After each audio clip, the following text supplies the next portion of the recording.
Hi viewers, welcome to our channel. ప్రస్తుతం మనతో పాటు సీనియర్ జర్నలిస్ట్ దాము బాలా సార్ వారితో మాట్లాడదాం. నమస్కారం సార్.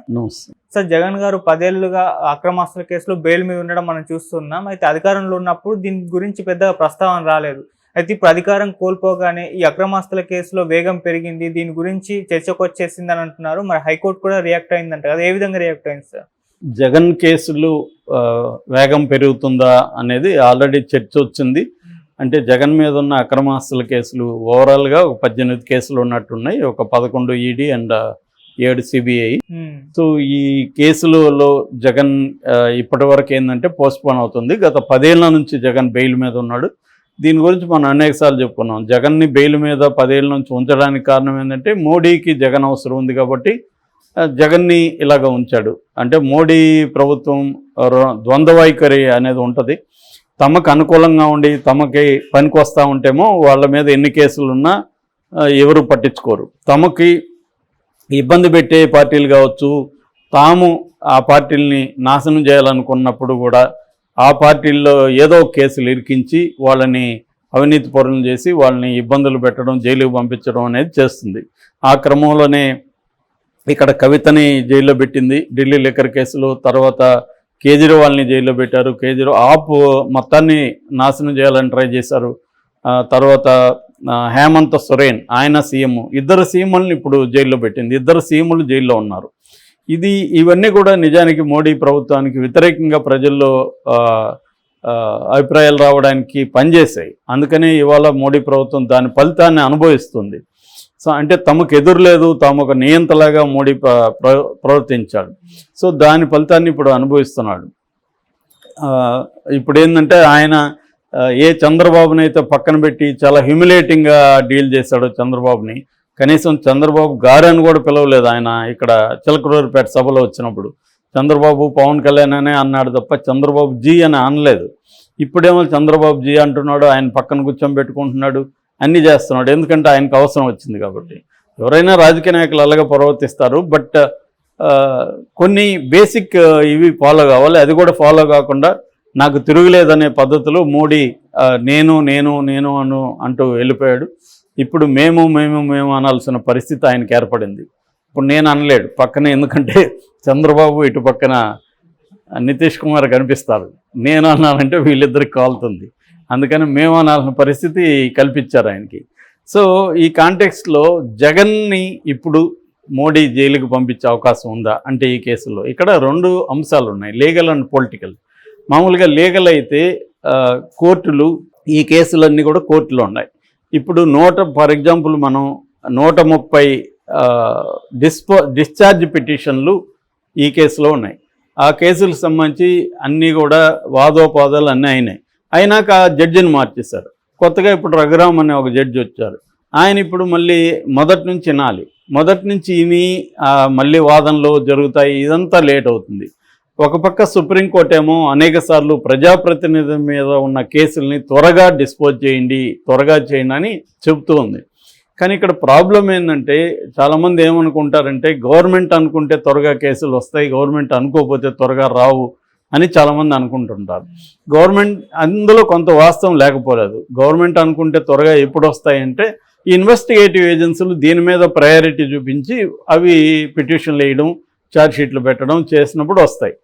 అవి లేట్ చేయాలనుకున్నప్పుడు ఏం చేస్తాయి, అనుబంధ ఛార్జ్షీట్లు వేసుకుంటూ కాలం గడపడం, లేకపోతే వాళ్ళు కౌంటర్లు వేయాల్సిన చోట వేయకపోవడం, వాళ్ళు బెయిల్ క్యాన్సల్ అప్లికేషన్లు వేయాల్సిన చోట పిటిషన్లు వేయాల్సిన చోట వేయకపోవడం, ఇలాంటివి చేస్తూ ప్రవర్తిస్తుంటారు. దీనివల్ల కోర్టులు కూడా ఏమి చేయలేవు. ఇదొక అంశం. రెండో అంశం, కోర్టులకి విపరీతమైన ప్రెజర్ ఉంది. దాదాపు 5 కోట్ల కేసులు భారతదేశంలో పెండింగ్లో ఉన్నాయి. ఒక సుప్రీంకోర్టులోని 55,000 నుంచి 60,000 పైన కేసులు ఉన్నాయి. ఇలాంటప్పుడు జడ్జెస్ ఏ కేసు మీద కూడా సమగ్రంగా కూర్చునే అవకాశం లేదు. వస్తూనే ఉన్నాయి, వాళ్ళ కేసులు వస్తూనే ఉన్నాయి. ఈ సిస్టమ్ని మార్చాలి. ఈ సిస్టమ్ని మార్చడానికి బీజేపీ ప్రభుత్వం 3 కొత్త చట్టాలని పాత చట్టాల స్థానంలో తీసుకొచ్చింది. అందులో కొన్ని క్రిమినల్ కేసులు కూడా వితిన్ 6 monthsలో డిస్పోజ్ చేయాలి, వీటికి సంబంధించి సపరేట్ కోర్టులు పెట్టాలి, జడ్జెస్ని వీళ్ళని పెంచాలి, ఇవన్నీ కూడా చేశారు. బట్ ఇవన్నీ ఇంప్లిమెంట్ కావడానికి 5 to 10 years పడుతుంది. ఎందుకంటే ఇంత పెద్ద దేశంలో మనకి కావాలంటే చాలా కష్టం. సో ఇవన్నీ టైం పడుతుంది. సో ఈ కారణాలంతా ఉంటుంది. అందువల్ల ప్రభుత్వం అనుకుంటేనే మొత్తం చేసేయగలుగుతుంది అనేది కూడా అబద్ధం. సో మోడీ ప్రభుత్వం అయితే జగన్కి ఇప్పటివరకు సపోర్ట్ చేసింది, ఇంకా కూడా చేస్తుందా అనేది ఇప్పుడు చర్చ. నేను నిన్ననే చెప్పాను, ఇంకా కూడా చేసే అవకాశం ఉంది. ఎందుకంటే మోడీ ప్రభుత్వం చంద్రబాబు, నితీష్ కుమార్ దయాదాక్షిణ్యాల మీద సర్వైవ్ అవ్వాలి. వీళ్ళకి ఏ రకమైన కోపం వచ్చినా లేకపోతే ఇంకోటి జరిగినా ప్రభుత్వం కూలిపోతుంది. అందుకని ఇలాగా ఉండడం కంటే కూడా వేరే పార్టీల అవసరం కూడా, చిన్న పార్టీలైనా ఒకరున్నా ఇద్దరున్నా వాళ్ళతో కూడా ఇప్పుడు మంచిగా ఉండాల్సిన అవసరం మోడీ ప్రభుత్వానికి ఉంది. ఆ రకంగా జగన్కి ఏంటంటే 4 లోక్సభ సభ్యులు, 11 మంది రాజ్యసభ సభ్యులు ఉన్నారు కాబట్టి జగన్ అవసరం ఉంది వాళ్ళకి. రెండవది ఏంది, తన బిల్లులు ఏమైనా పెట్టాలంటే ఒక్కొక్కసారి బలం సరిపోదు కాబట్టి వేరే పార్టీ వాళ్ళ మద్దతు అవసరం. కాబట్టి కూడా జగన్తో మంచిగా ఉండాల్సిన అవసరం ఉంది వాళ్ళకి. ముఖ్యంగా రాజ్యసభలో తాము పెట్టిన బిల్లులు పాస్ అవ్వాలంటే జగన్ 11 మంది, 2026 వరకు 11 మంది ఉంటారు, 2026లో 3 వెళ్ళిపోతారు, తర్వాత 7 మంది ఉంటారు, ఇట్లాగా 4 వెళ్ళిపోతారు అప్పుడు. సో ఇలాగా జగన్కి ఇంకా 2028 వరకు కూడా తన మనుషులు అక్కడ కనీసం 3, 2028లో కూడా 3 ఉంటారు. సో నాకు తెలిసి ఈ పీరియడ్లో అంటే 3-4 ఏళ్ల పాటు జగన్ని డిస్టర్బ్ చేయకపోవచ్చు సెంట్రల్ గవర్నమెంట్, కానీ ఇక్కడ చంద్రబాబు డిస్టర్బ్ చేస్తాడు. చంద్రబాబు సిఐడి ఉంటుంది, ఇతర విభాగాలు ఉంటాయి, ఏసీబీ ఉంటుంది. కాబట్టి చంద్రబాబు సేమ్ చంద్రబాబుని జగన్ ఎలా చేశాడో చంద్రబాబు కూడా జగన్ని సిఐడి కేసులు పెట్టి వేధించడం ఇవన్నీ జరుగుతుంది, జైలుకి కూడా పంపించవచ్చు, ఇవన్నీ జరుగుతుంది. కానీ సెంట్రల్ స్థాయిలో మోడీ మాత్రం చేయకపోవచ్చు ఈ కేసుల్లో. సో కాకపోతే కోర్టులు ఇప్పుడు సుప్రీంకోర్టు లేటెస్ట్గా ఏం చెప్పిందంటే త్వరగా ప్రజాప్రతినిధుల కేసులు డిస్పోజ్ చేయండి అని చెప్పింది. దాన్ని ఇక్కడ high court justice Alok Aradhe, justice Vinod Kumar bench నిన్న రిజిస్ట్రీకి కొన్ని ఆదేశాలను జారీ చేస్తుంది. ఆ ఆదేశాలు ఏంటంటే సిబిఐ కోర్టుకి చెప్పండి, మీరు ఇది మా ఆదేశాలు కాదు సుప్రీంకోర్టు ఆదేశాలు అని చెప్పండి, ఈ జగన్ కేసులో త్వరగా ముందుకు తీసుకెళ్ళమని చెప్పండి అనేది చెప్పింది. దీనివల్ల ఇప్పుడు సిబిఐ కోర్టు కూడా త్వరగా విచారణ మొదలు పెడుతుందా, దీనివల్ల జగన్కి ఏ స్థాయిలో ఇబ్బంది అనేది చూడాలి. ఏదేమైనా కోర్టుల్లో ఉన్నప్పటికీ కూడా మోడీ అనుకుంటే ఏమవుతుందంటే సిబిఐ అండ్ ఈడీ ఇద్దరు కూడా ఈ కేసు నీరుగార్చి అవకాశం ఉంటుంది. లేదా పోస్ట్పోన్ చేయాలనుకున్నా వీళ్ళు మ్యాక్సిమం పోస్ట్పోన్ చేయగలరు, లేదా నీరుగార్చేసే అవకాశం కూడా ఉంది.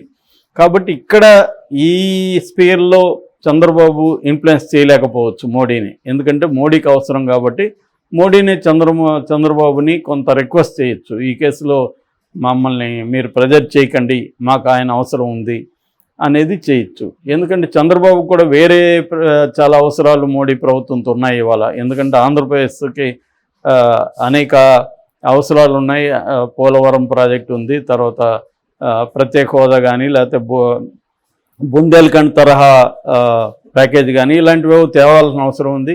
ఇంకా అనేకం ఉన్నాయి కాబట్టి మోడీతో చంద్రబాబు కూడా మంచిగా ఉండాల్సిన అవసరం ఉంది.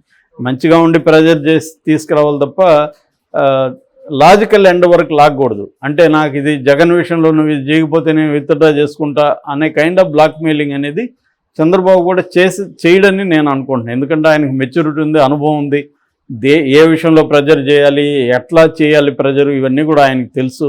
ఇబ్బందులు కలుగుతాయని అయితే నేను అనుకోవట్లేదు. కాకపోతే కొంత ముందుకు వెళ్తుంది. ఆయన ఫ్రైడే రావాల్సి ఉంటుంది ఇక మీదట. ఇంతకుముందు అంటే ఆయన సీఎం కాబట్టి ఎస్కేప్గా అవ్వగలిగాడు, ఈసారి ఆయన రావాల్సి ఉంటుంది. సో ఈ కేసుల్లో ముందుకెళ్ళి అది తేలితే మంచిదే. అటు ఇటు తేలడం అనేది ఇంపార్టెంట్. లేకపోతే జనంలో కూడా డబ్బున్నోడు పవర్ ఉన్నోడు అయితే ఏమైనా జరుగుతుందో అనే అభిప్రాయం ఆల్రెడీ జనంలో ఉంది. కోర్టులు గిట్లు ఏమి చేయలేవరో వాళ్ళని, అంతా మనకే అనేది ఉంది. సో ఈ కాంటెక్స్లో జగన్కి అయితే కొంత ఇబ్బందులు అయితే ఉన్నాయి, కానీ జైలుకి పోయి దీంట్లో శిక్ష పడిపోయి జైలుకి వెళ్తాడని నేనైతే అనుకోవట్లేదు. కానీ చంద్రబాబు, లోకేష్, పవన్ కళ్యాణ్ మాత్రం వదిలిపెట్టరు. అది ఏ సిఐడిని అయితే చంద్రబాబు మీద ప్రయోగించాడో జగన్, అదే సిఐడి ఇప్పుడు రివర్స్లో చంద్రబాబు మీద జగన్ మీద వెళ్తుంది. ఖచ్చితంగా మనం త్వరలోనే చూడబోతున్నాం. Okay sir, thank you so much sir.